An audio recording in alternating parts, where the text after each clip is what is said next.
히브리서 7장. 멜기세덱은 살렘의 왕이며 지극히 높으신 하나님의 제사장이었습니다. 그는 여러 왕을 무찌르고 돌아오는 아브라함을 만나서 축복했습니다. 아브라함은 답례로 전리품의 10분의 1을 그에게 바쳤습니다. 멜기세덱은 의의 왕을 뜻합니다. 살렘은 평화를 뜻합니다. 그러므로 그는 평화의 왕이기도 합니다. 멜기세덱은 먼 과거로부터 우뚝 솟은 존재로서 족보도 없고 시작도 없고 끝도 없습니다.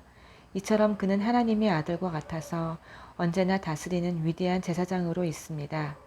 조상 아브라함이 전리품의 10분의 1을 멜기세덱에게 바친 것을 보면 그가 얼마나 위대한지 여러분도 알 수 있을 것입니다. 레위 자손 가운데 제사장들은 백성으로부터 11조를 거두도록 율법에 규정되어 있습니다. 제사장과 백성 모두가 아브라함을 한 조상으로 둔 동족인데도 그렇습니다. 그러나 멜기세덱은 완전히 외부인인데도 아브라함에게서 10분의 1을 받았고 약속을 받은 사람인 아브라함을 축복했습니다. 축복은 아랫사람이 윗사람에게 받는 법입니다. 이렇게 볼 수도 있습니다. 우리는 죽을 수밖에 없는 제사장들에게 10분의 1을 바치지만 아브라함은 성경에 살아있다고 기록된 제사장에게 10분의 1을 바친 것입니다. 궁극적으로는 이렇게 말할 수 있습니다. 레위는 멜기세덱에게 10분의 1을 바친 아브라함의 자손입니다. 그러니 우리가 레위 지파의 제사장에게 10분의 1을 바치는 것은 결국 멜기세덱에게 바치는 것이나 마찬가지입니다. 율법을 받을 때 바탕이 되었던 레위와 아론의 제사장직이 백성을 완전하게 할 수 있었다면 멜기세덱의 제사장직과 같은 제사장직이 생겨날 필요가 없었을 것입니다. 그러나 레위와 아론의 제사장직이 직무를 제대로 마무리하지 못했기 때문에 제사장직의 변화가 일어났고 그로 인해 근본적으로 새로운 법이 생기게 되었습니다. 옛 레위의 제사장직으로는 이 사실을 이해할 길이 없습니다. 예수의 족보에 그분과 레위의 제사장직을 연결할 만한 근거가 없는 것은 그 때문입니다. 그러나 멜기세덱 이야기에서 다음과 같이 완벽한 설명을 얻을 수 있습니다.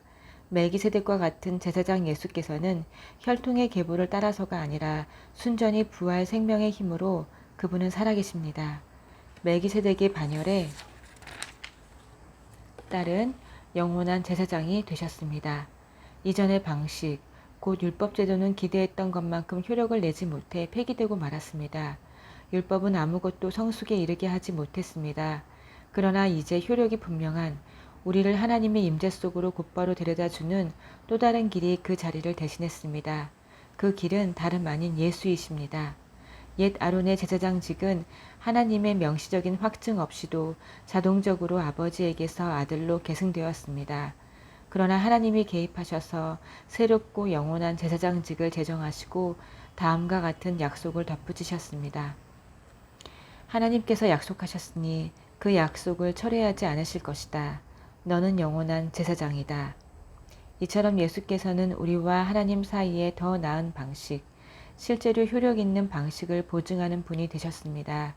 이것이 다름 아닌 새 언약입니다.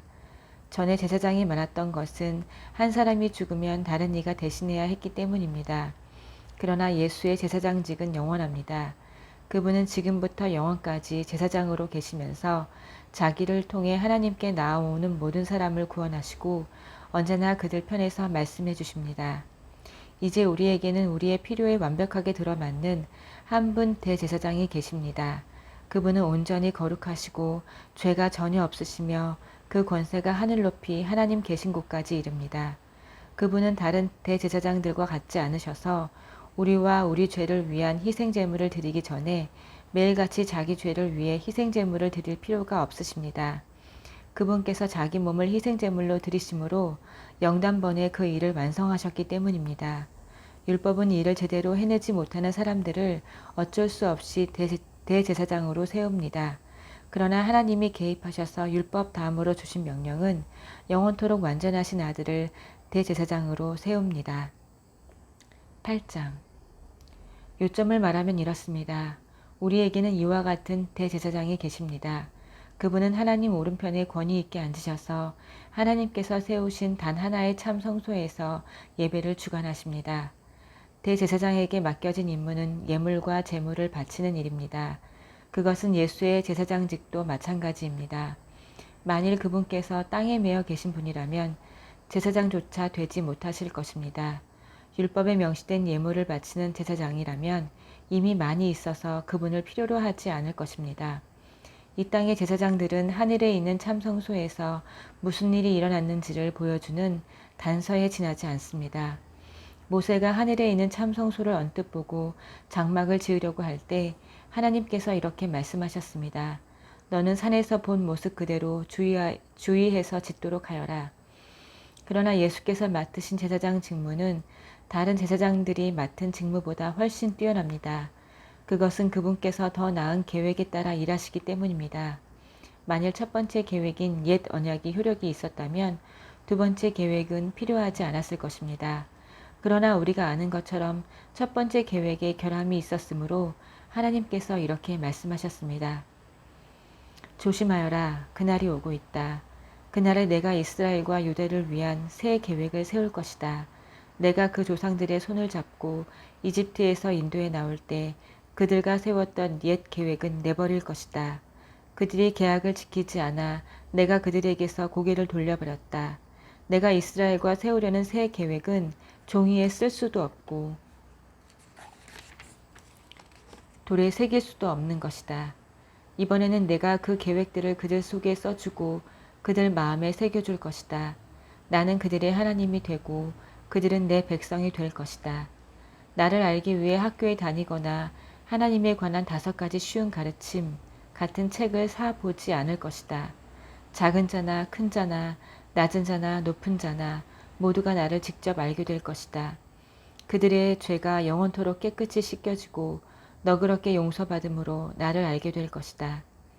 하나님께서는 자기와 자기 백성 사이에 새 계획, 새 언약을 세우심으로 옛 계획을 폐기처분하셨습니다. 이제 옛 계획에는 먼지만 쌓이고 있습니다. 9장 첫 번째 계획에는 예배를 위한 지침과 특별히 고안된 예배 장소가 있었습니다. 바깥을 두르는 큰 장막을 세우고 그 안에 등잔대와 상과 하나님께 드리는 빵을 두었는데 이곳을 성소라고 했습니다. 그런 다음 휘장을 치고 그 뒤에 작은 내부 장막을 세웠는데 이곳을 지성소라고 했습니다.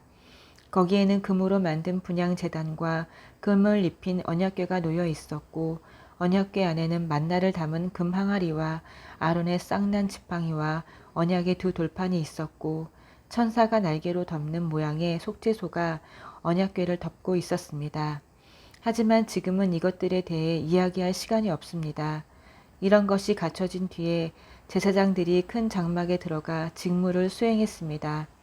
작은 내부 장막에는 대제사장만이 1년에 한 번 들어가서 자기 죄와 백성의 누적된 죄를 위해 피를 제물로 드렸습니다. 이것은 큰 장막에 서 있는 동안에는 백성이 하나님께로 걸어 들어갈 수 없음을 성령께서 시각적 비유로 보여주신 것입니다. 이 제도 아래서 드려진 예물과 제물은 예식과 행위의 문제에 해당할 뿐 문제의 핵심에는 다가가지 못합니다. 백성의 양심을 만족시켜주지 못합니다.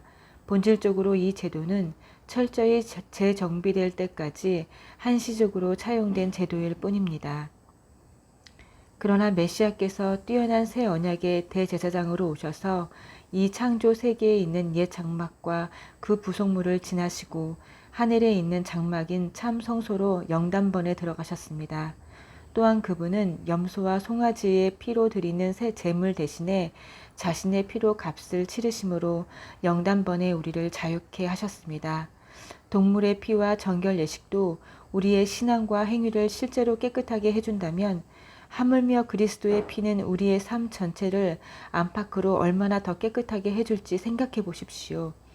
그리스도께서 성령을 힘입어 자기 몸을 흠없는 제물로 드리심으로 스스로 훌륭해지려는 부질없는 수고에서 우리를 자유케 하셨습니다. 그리하여 우리는 전력을 다해 하나님을 위해 살 수 있게 되었습니다. 유언은 사람이 죽어야 그 효력이 발생합니다. 새 언약도 예수께서 죽으심으로 효력이 발생했습니다. 그분의 죽으심은 옛 계획에서 새 계획으로 바뀌었음을 나타내는 표지입니다. 이 죽음으로 인해 옛 의무 조항과 그에 따른 죄가 폐지되었고 상속인들은 자신들에게 약속된 영원한 유산을 받으라는 부름을 받았으며 그분께서 이 새로운 방식으로 하나님과 그분의 백성을 화해시키셨습니다. 첫 번째 계획을 실행에 옮기는데도 죽음이 필요했습니다. 모세는 율법 계획 하나님의 유언의 조항들을 전부 낭독한 뒤에 엄숙한 예식을 진행하며 제물로 바쳐진 동물의 피를 취해 언약 문서에 뿌리고 그 언약의 수혜자인 백성에게도 뿌렸습니다. 그런 다음 이것은 하나님께서 명하신 언약의 피입니다 라는 말로 그 효력을 확증했습니다. 그는 예배 장소와 그 안에 있는 모든 비품에도 똑같이 했습니다. 모세는 백성에게 이것은 하나님께서 여러분과 세우신 언약의 피입니다 라고 말했습니다. 사실 유언에 담긴 모든 내용의 효력은 죽음에 달려 있습니다. 죽음의 증거인 피가 우리의 전통 속에서 특히 죄 용서에 관련해 그토록 자주 사용된 것은 이 때문입니다.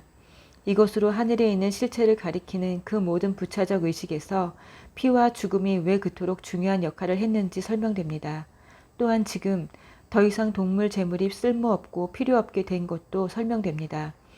그리스도께서는 이 땅에 있는 성소로 들어가신 것이 아닙니다. 그분은 참 성소로 들어가셔서 우리 죄를 위한 희생 제물로 자기 몸을 하나님께 드리셨습니다. 옛 계획 아래에 있는 대제사장들은 해마다 동물의 피를 가지고 성소에 들어갔지만 그리스도께서는 그러실 필요가 없습니다. 만일 해마다 성소에 들어가셔야 했다면 그분은 역사가 진행되는 내내 되풀이해서 자기 몸을 드리셔야 했을 것입니다. 그러나 그분은 영단번에 자기 몸을 희생제물로 드리셨습니다. 다른 모든 희생제물을 대신해서 자기 몸을 드리심으로 죄에 대한 최종 해결책을 내놓으신 것입니다. 누구나 한 번은 죽으며 그 후에는 자기 삶의 결과와 마주해야 합니다.